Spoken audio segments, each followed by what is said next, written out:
স্বাগতম। আজ আমরা একটা বেশ মজার জাপানি ধারণা নিয়ে কথা বলবো।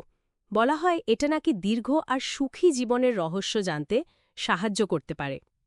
আমাদের কাছে একটা বই আছে যেটা এই ধারণাটা নিয়েই লেখা। আমরা আজ ওই বইটার গভীরে যাব একটু। হ্যাঁ, ঠিক। এই ধারণাটা হলো ইকিগাই, জাপানি শব্দ ইকি কাই। দুটো অংশ আছে এর। ইকি মানে জীবন, আর কাই মানে গাই, যার অর্থ হলো সার্থকতা বা মূল্য। সহজ করে বললে জীবনের একটা উদ্দেশ্য খুঁজে পাওয়া, বা এমনও বলা যায় সবসময় ব্যস্ত থাকার আনন্দ। বাহ, ইন্টারেস্টিং। আর বইটাতে বলছে জাপানের ওকিনাওয়া দ্বীপের মানুষরা যে এত বছর বাঁচেন তার একটা কারণ নাকি এই ইকিগাই, মানে শুধু ভালো খাবার, সাধারণ জীবনযাপন বা গ্রিন টি নয়। একদম। শুধু ওগুলো নয়, জীবনে একটা স্পষ্ট উদ্দেশ্য থাকা, এটাও নাকি সমান গুরুত্বপূর্ণ। সেটাই বইটার মূল কথাগুলোর একটা। হুম। কিন্তু এই ইকিগাই খুঁজে বের করার কি কোনো ধরাবাঁধা নিয়ম বা ফর্মুলা আছে? না, দেখুন, নির্দিষ্ট কোনো ফর্মুলা নেই, তবে বইটা কয়েকটা পথের দিকে ইঙ্গিত করে। যেমন ধরুন, ভিক্টর ফ্র্যাঙ্কেলের লোগো থেরাপির কথা বলা হয়েছে। এটা বেশ অবাক করার মতো, একজন অস্ট্রিয়ান সাইকিয়াট্রিস্টের তত্ত্ব। হ্যাঁ, তাই তো। জাপানি দর্শনের সাথে অস্ট্রিয়ান মনস্তত্ত্ব কিভাবে মেলে এটা? ফ্র্যাঙ্কেল বিশ্বাস করতেন যে জীবনের অর্থ আমরা তৈরি করি না, বরং আবিষ্কার করি। মানে খুব কঠিন পরিস্থিতিতেও জীবনের অর্থ খুঁজে পাওয়া যেতে পারে। আর প্রত্যেকের জীবনেই এই অর্থ খোঁজার একটা তাগিদ থাকে। এই খোঁজটা ইকিগাইর ধারণার সাথে খুব মিলে যায়। আচ্ছা, বোঝা গেল। মানে অর্থটা খুঁজে বের করার চেষ্টা করাটাই আসল। বইটাতে কি অন্য কোনো পথের কথাও আছে? হ্যাঁ, আছে। আরেকটা হলো সোমা মরিতার থেরাপি। এটাও জাপানি। এটার মূল কথা হলো নিজের অনুভূতিগুলোকে জোর করে বদলানোর চেষ্টা না করে সেগুলোকে যেমন আছে তেমন মেনে নেওয়া, আর মনোযোগ দেওয়া বর্তমানে কি করা উচিত সেটার উপর। অনুভূতি মেনে নেওয়া, এটা যে একটু অন্যরকম শোনাচ্ছে। হুম। মরিতার নীতিটা অনেকটা এরকম।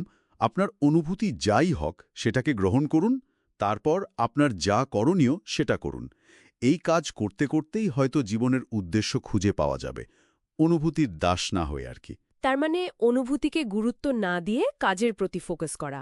বেশ, কিন্তু এগুলো তো বেশ থিওরির মতো লাগছে। নিজের ইকিগাই বোঝার জন্য আরও একটু সহজ, মানে প্র্যাকটিক্যাল কোনো উপায়? আছে তো। একটা খুব শক্তিশালী উপায় হলো ফ্লো অবস্থাটা লক্ষ্য করা, মানে প্রবাহ। এই ধারণাটা এনেছেন মনোবিজ্ঞানী মিহালি চিকসেন্ট-মিহালি। ফ্লো, এটা কি রকম? এটা হলো সেই অবস্থা যখন আপনি কোনো একটা কাজে এতটাই মগ্ন হয়ে যান যে সময়ের খেয়াল থাকে না, পুরো মনোযোগ শুধু ওই কাজটাতেই। ওহ, মানে যখন কোনো কাজ করতে গিয়ে আমরা হারিয়ে যাই, সেটাই? বইটাতে কি বলা আছে, কিভাবে বুঝবো কোন কাজে এই ফ্লো আসে? কারণ এটাই তো মনে হচ্ছে ইকিগাই খুঁজে পাওয়ার একটা বড় সূত্র হতে পারে, তাই না? ঠিক ধরেছেন।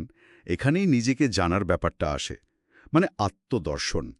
বইটা বলছে খুঁজে বের করতে হবে কোন কাজগুলো আপনাকে এই ফ্লো অবস্থায় নিয়ে যায়।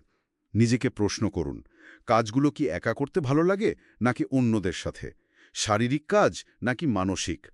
বইটাতে এই অভিজ্ঞতাগুলো মানে জার্নাল করার মতো করে লিখে রাখতে উৎসাহিত করা হয়েছে, নিজের প্যাটার্নগুলো বোঝার জন্য। তার মানে নিজের অভিজ্ঞতাগুলো খেয়াল করা, প্রয়োজনে লিখে রাখা। হ্যাঁ, ওই কাজগুলোর মধ্যেই হয়তো আপনার ইকিগাইয়ের ইঙ্গিত লুকিয়ে আছে। তবে ফ্লোতে যাওয়ার জন্য কয়েকটা শর্ত আছে কিন্তু। কি রকম শর্ত? কাজটা একটু কঠিন হতে হবে, কিন্তু আপনার ক্ষমতার বাইরে নয়। একটা স্পষ্ট লক্ষ্য থাকতে হবে, আর মনোযোগটা শুধু ওই একটা কাজে লাগতে হবে। খুব সহজ কাজ করলে বিরক্তি আসে, আবার বেশি কঠিন হলে উদ্বেগ। ঠিক ব্যালেন্সটা দরকার। আচ্ছা, মানে সঠিক মাত্রার চ্যালেঞ্জ। বুঝতে পারছি। আচ্ছা, ওই যে ওকিনাওয়ার দীর্ঘজীবী মানুষগুলোর কথা বলছিলেন, ওরা কি খুব জটিল কিছু করে ইকিগাই খুঁজে পান? নাকি? না, না, একেবারেই না। আর এটাই কিন্তু সবচেয়ে গুরুত্বপূর্ণ দিক। ওনা খুব সাধারণ জিনিসের মধ্যে ইকিগাই খুঁজে পান।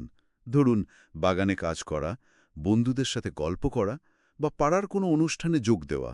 খুব সাধারণ দৈনন্দিন কাজ। ও, তাহলে তো ব্যাপারটা অতটাও কঠিন নয়। একদমই। বইটাতে ওদের জীবনযাপনের কিছু সহজ নিয়ম তুলে ধরা হয়েছে। যেমন সবসময় অ্যাক্টিভ থাকা, রিটায়ারমেন্টের পরেও কাজ চালিয়ে যাওয়া, তাড়াহুড়ো না করা, পেট প্রায় ৮০% ভরলেই খাওয়া থামিয়ে দেওয়া, ভালো বন্ধু তৈরি করা, প্রকৃতির সাথে সময় কাটানো, কৃতজ্ঞ থাকা, আর বর্তমানে বাঁচা। বাহ! এই নিয়মগুলো তো বেশ সহজ কিন্তু শক্তিশালী মনে হচ্ছে। ছোট ছোট ভালো লাগা, মানুষের সাথে মেশা, এগুলোর মধ্যেই ইকিগাই। ঠিক তাই।